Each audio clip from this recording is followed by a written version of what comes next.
everything that I've seen indicates to me that this is definitely going to happen.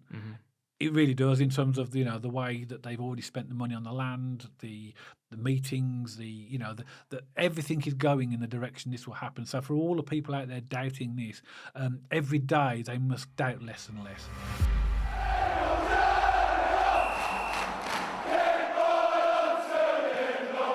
So welcome back to BCFC Royal Blue. And in the news recently, there's been a lot of talk about Birmingham City, Tom Wagner, his recent communication with the government, local council, all about the new sports quarter that's going to be on the horizon for Birmingham City. And I have no doubt about it, a lot of fans are very excited, and it really is going to be a massive step forward in the club's future.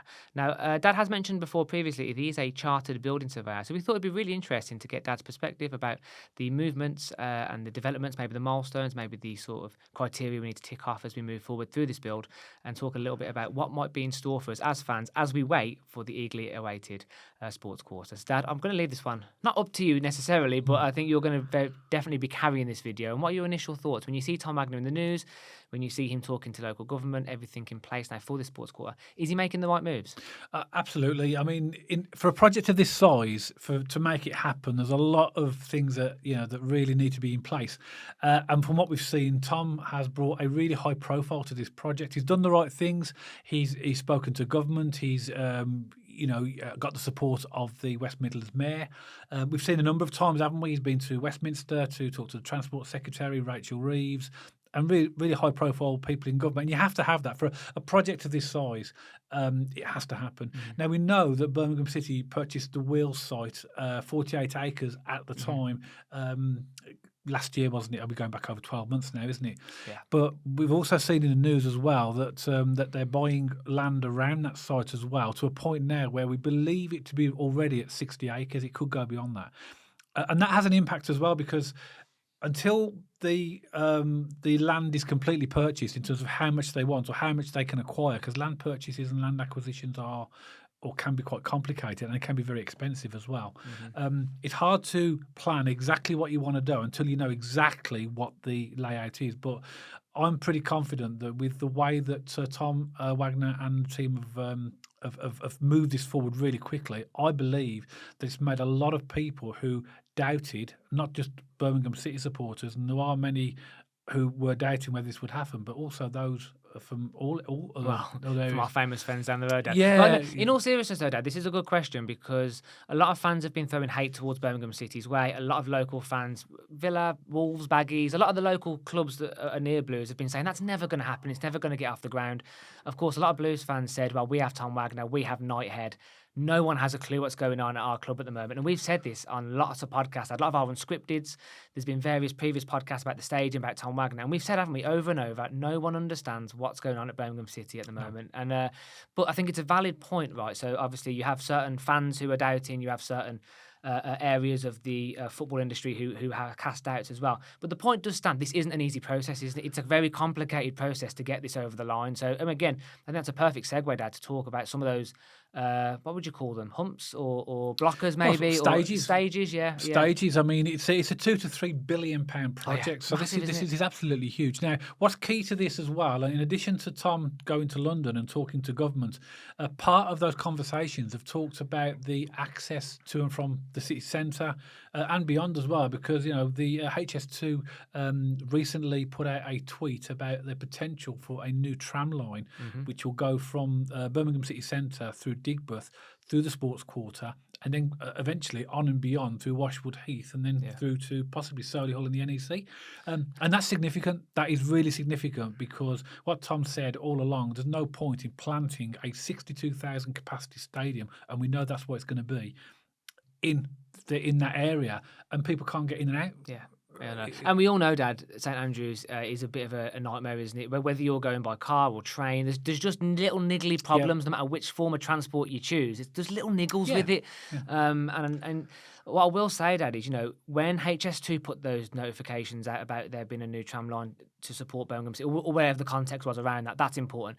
When the government puts out a post about them supporting Birmingham, the city of Birmingham, the government and HS2 aren't going to put these kind of posts out if it's not being taken seriously, are they? And I know that's a really obvious thing to say, but these things, when they come out, they do rattle certain fan bases up. I get that. But, it's very serious for them to put these out, because they're not going to put those out if it's not going to have any weight behind it, are Yeah, they? this is not like we've had in the past where you see not just Birmingham City but other teams put out announcements, "Oh, we want to build a new stadium," and then obviously it just fizzles out.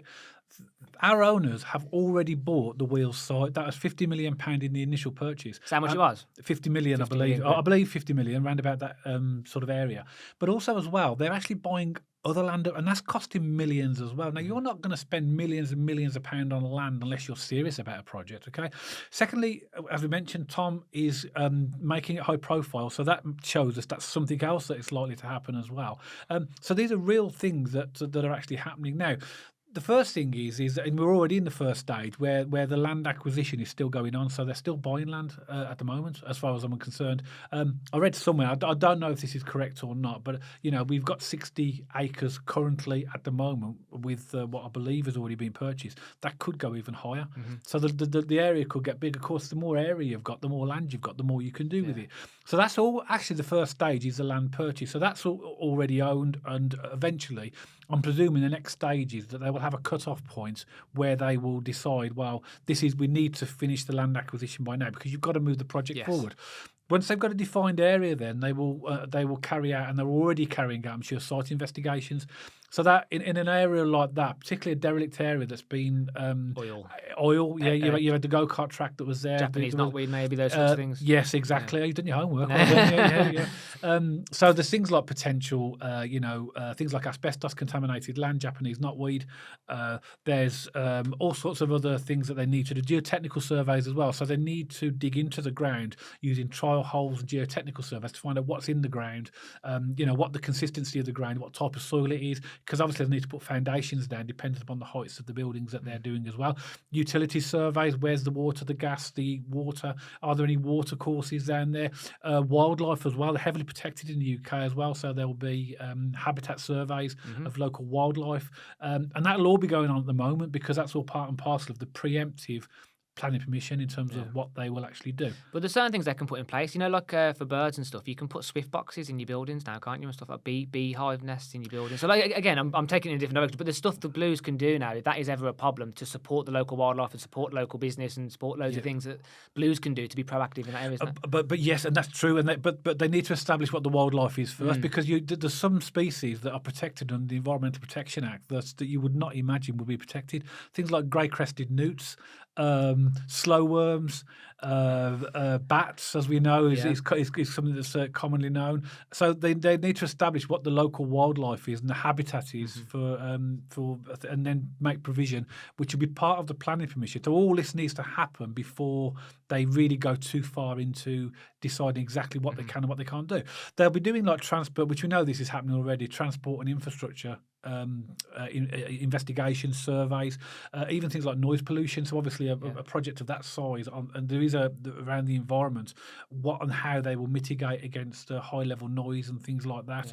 All that will be happening, I'm sure, at the moment, and that will be being formulated into what's called feasibility studies, which they'll be giving to Knighthead about what they can and what they can't do. So they'll be doing all this now, I believe, even though they haven't purchased all the land yet. All these investigations will be going on. There might be some element of remediation work, so tidying the site up initially, because this is a project that's going to take years. So and looking after the current site as well. So that's going on at the moment. I think what would be interesting as well, when we go through these different stages, I know this is really hard to predict, and I don't want to put you on the spot because I don't want you to put like something out there that people might take seriously. But I guess in a light-hearted way or a casual way, let's say, what do you think the timeline is for these different stages as well? That's a good question, isn't it? Because Tom Wagner said that he wanted us in the new stadium by 2029. In my opinion, that seems ambitious, doesn't it? This is my opinion. Now, Tom said he knew that was madness. If you read what he said about that, he thought it was madness. Now, I also think it's madness. I think 2029 is very, very optimistic. But from what I've seen of Tom Wagner, I don't doubt that he could possibly get it done. But there's so much to happen in this. It isn't just about the stadium, is it? It's about the sports quarter, and there's a lot to it as opposed to just the stadium as well. So do you see it, Dad? Because Gary Cook obviously had a big part in this, and he was bringing his expertise from the Man City setup in Manchester, and obviously they've got like the a huge quarter. They've got the training grounds. They've got all these different areas, but it's very football focused. But obviously with Blues, we're more talking. So we're going to have the football quarter with the size that they're buying. We're talking here cinemas, restaurants, bars, aren't we? Hotels. Hotels. So we're not just talking a football stadium. We are quite literally talking about an entertainment hub as a big part of the city, aren't we? So again, that brings into not delays necessarily, but extra complications because you have to get in contractors for different companies. They have to do their checks and their, there's a lot to come together here when you think about not just a stadium, but a sports quarter. It's going to be massive, isn't it? I think in most projects you will appoint, eventually you'll select a preferred bidder or a preferred contractor. I think of a project of this size, I think it might be more than one. I'd be guessing. It's a bit, I mean, I've never personally worked in a project of this size, but I have been through the process of getting projects from initial land purchase through to completion, and the stages are basically the same. It's just bigger. Yeah, of In course. fact, it's a lot bigger. Right, And normally you'll get to a point where you will want a preferred bigger. We're not there yet because we need to, after they've done all of the surveys and the investigations, then they'll start master planning. Now, I believe they've already started that now because I think it was in Nick Smith. I read a quote from him saying that they were looking at various sectors about what they might look like. What they'll be doing at the moment is what's called zoning. They'll be looking at the various areas and looking at the zones and where and how things will fit. Not in any major detail, just like this would be a good location for the stadium. We could have a hotel here and so that will be happening at the moment. That is sort of master planning, but it won't be detailed master planning to a point where they will have had all the land purchased and they will have a master plan of where they want where they want the ground, the training ground. And all the various bits and pieces. And then eventually they'll apply for outline planning permission. Now, that is a process whereby you can't just build what you want. And we've got very strict planning laws in this country that require, and it'll be the local authority that will ultimately give approval for the plans. Now, because Tom Wagner has decided to work closely with the mayor and the local council, it's like the government and the local council. I'm talking about Birmingham City Council as well. That is likely to be not smoother, but there'll be a process in place to allow the planning to be as streamlined as possible. The government like it when you provide jobs into the economy, don't they? So Tom Wagner's going to create a significant amount of jobs here. When you think about the sports quarter, he's not just going to pull in investment from himself in Birmingham City. He'll pull in investment from other areas of the city, from other people who want to build and maybe have their restaurant on site or whatever it might be. So the government and the local council tend to support that because you're benefiting the city, you're benefiting the economy, you're creating jobs. So it's a win-win for everyone, isn't it? It's in their interest to get this through. I think you'll have investors and partners stumbling over themselves to get involved with this because they'll want to be part. It's massive. It's absolutely massive.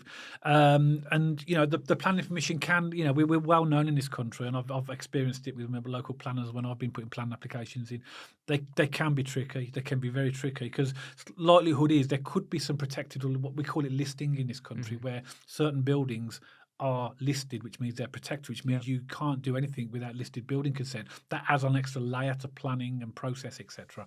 So there'll be a lot of engagement and consultation with various people in the local authority, planning department, the building regulations or building control department eventually, and the local residents as well. They also will need to be consulted about what's going on. Wouldn't the odds be quite low on something listed though? Because they bought a go-kart track, and again, maybe that's an ignorant question or naive question on my behalf, but can ground be listed or can ground be restricted on what you can do on it? So it can. So to talk about buildings first and structures, buildings can be listed or protected, and it doesn't necessarily mean it has to be a lovely old ancient building.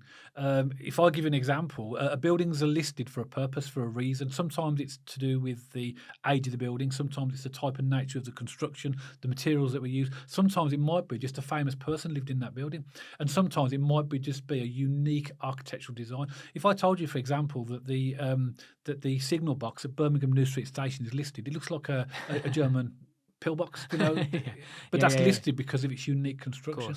So actually, sometimes people are surprised when they hear a building's listed. So that's the buildings, but also the land can be designated as well. So you've got things like areas of outstanding natural beauty. You've got conservation areas.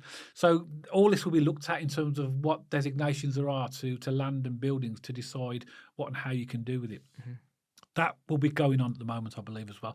Alongside this, at every stage of the project, right from the beginning right through to now and beyond, there'll be cost planning and budgeting. And looking at ways in which the money will be best utilised, spent, where the funding will come from. All that will be going on as well.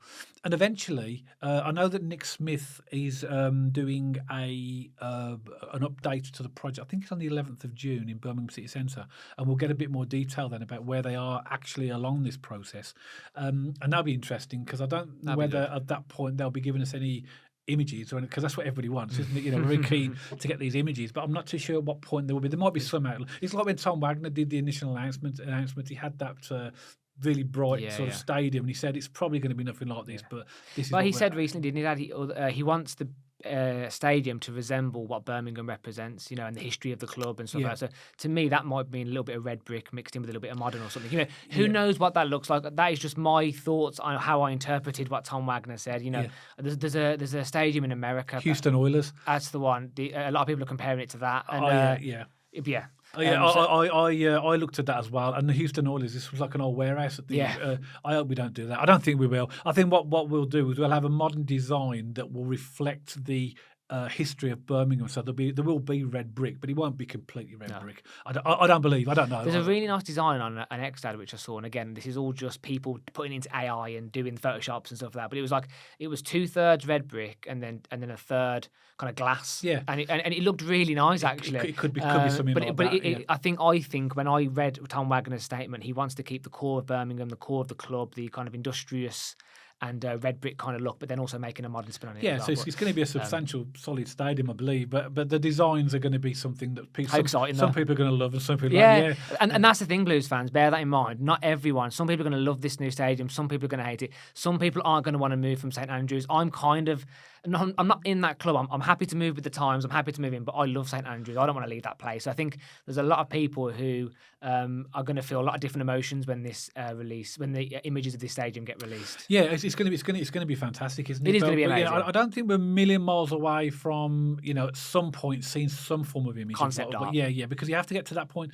But then they'll apply for outline planning permission eventually, where they've got a good indication of what they're doing, and but it's not detailed planning permission. So outline is just basically a real broad idea of what's happening. Mm-hmm. But eventually, and part of that will be things like transport surveys, air quality, looking at the ecology we talked about, protected species, water courses, all that type of thing, landscape and visuals, so how it will look, which is something that what's the journey from the city centre to the stadium, noise impact, social economic as well. So it will also consider the impact on businesses in the area, and the what potentially and how that will change things, and then there'll be a statement of community involvement as well. So all the way along, they'll be expected through the planning permission to demonstrate how. But that's going to be easy in this one, because Tom's already said that it's going to generate so much business for the local economy that is going to and things like it'll be the local authority will be asking questions about where you can use local contractors, use local materials, use things in the local area, which they will always strive to do.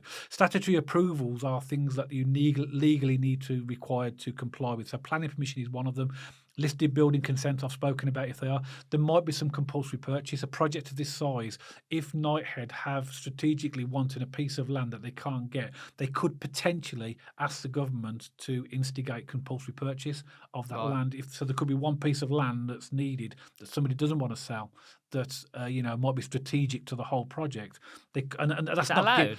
well, it's not given, but they'd have to basically Almost talk like a to hostile takeover a little bit. yeah, Just- but it's normal. I mean, if you look at HS2, for example, there's huge amounts of compulsory purchase along that line, where they're basically saying this infrastructure project is going to happen, and we're going to have that land regardless. But when it says compulsory purchase, they still have to pay and negotiate compensation with the landowners. There'll be things like flood defence consents, highways agency agreements, Section 278. So obviously all the road infrastructure, environmental impact statements and permits, etc. So they're all part and parcel of what's going on as well. And of course, the funding is something that obviously I'm pretty confident Knighthead are going to have a good idea about what they want to do.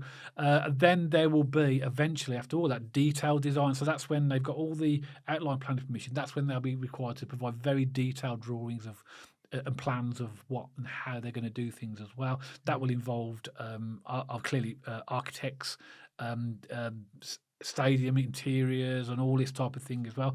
And part of that as well will be looking at the real detail.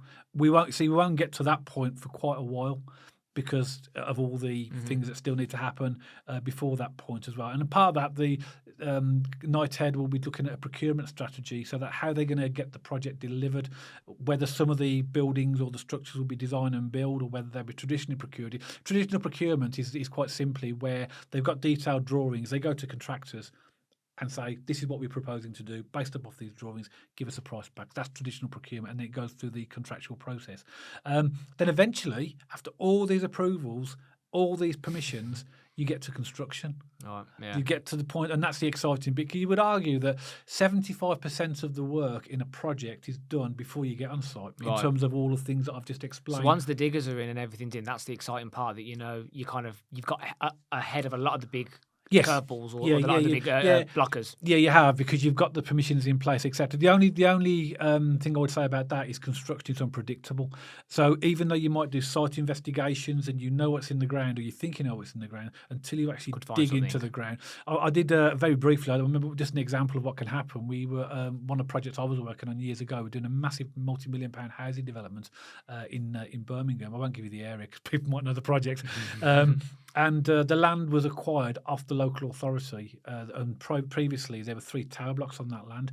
Now, when we appointed the contractor, we were told, because the local authority dealt with the demolition, and we were given the land, or the land was purchased as a land to develop on. But when we actually got to the site, within the first few weeks, the contractors digging the foundations for the new houses found that the demolition contractor hadn't removed the basements of the tower blocks. So even though we thought it was okay so then that stopped the project for months while that was done, costing money and delays, etc. So what I'm saying is that, with the best will in the world, you can do as many site investigations as you like, but when you get into the ground, you don't really know what you're actually going to find till you actually dig into it. There's an area by it that's called Millicent's Wood, and apparently before, in like the 1800s, it was a big oil part of the country. They dug oil, and apparently every time you buy a property in Millicent's Wood, it has to have this compulsory oil check. But again, when they started building the houses in like the early 1900s or late 1800s, there was this massive kerfuffle around the oil underneath the soil, but they didn't know that until they started going underneath and digging. Again, it's that kind of thing. And even now, we're in 2025, you have to have that survey done, and it costs thousands of pounds apparently. Even today. Exactly. And there's certain parts of the country as well that have high potential for radon, which is emitted naturally, and obviously that can't go in buildings. So there's things like that to be involved. But once the construction starts, it'll be quite exciting. Now, what they do with the construction, I'm pretty sure it'll be phased. They'll basically decide at what point do they want to start building the stadium, the the hotels and whatever else. So I'm pretty sure it'll be phased rather than because otherwise it's going to be a massive construction site. But when they build the stadium, which I think that Knighthead will prioritise as one of the first things, they can't just do that without also thinking about the infrastructure that needs to be in place. Because it's all right saying we haven't built the hotels and the leisure and everything else yet, but once the stadium's completed, it's going to be a venue for thousands and thousands of people to get in and out of. So it's strategically ensuring that you program the works so that you can get something finished and it can be safely used while the rest of the works goes on afterwards. So construction will go on there, and that will be that'll start off with the demolition. So a lot of the buildings that they purchased, they're going to demolish because they want the ground.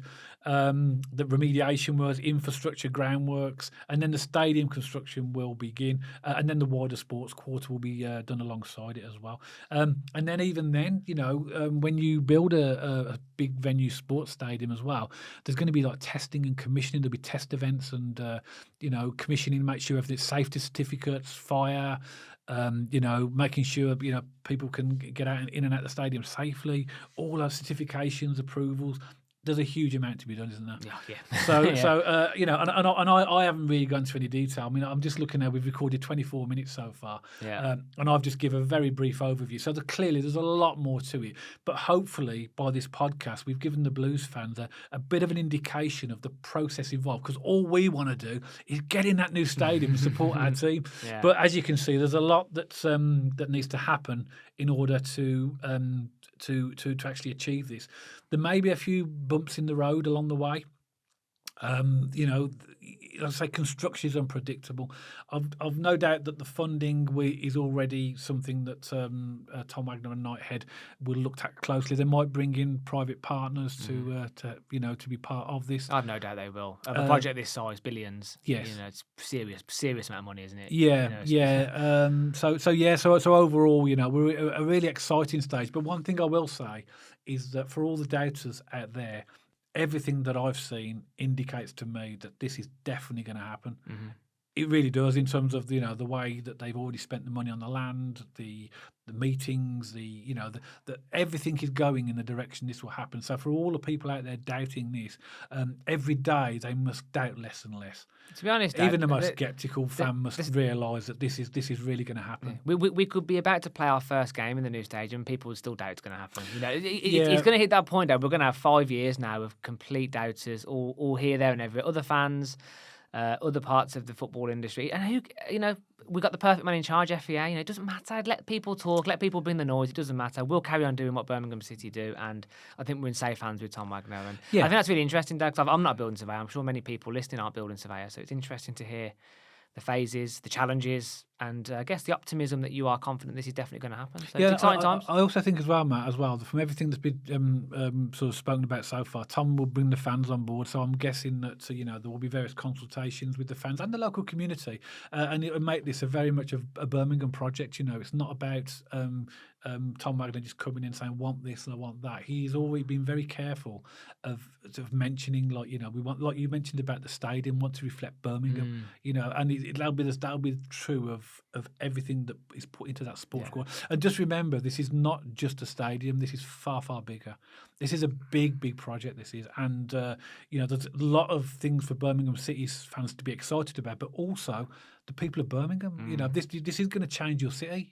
This project is going to change Birmingham, the landscape of Birmingham, Eastern Birmingham, and beyond for forever. Yeah. And so even though people might just think, "Oh, it's Birmingham City," it's far, far bigger than that. It's going to benefit this city tremendously, in terms of jobs, the economy, the amount of money this is going to bring to the economy is going to be absolutely massive. It's also a really underinvested part of Birmingham, and it has been for quite some time. And in fact, Birmingham's almost become the forgotten city. London obviously gets a lot of investment.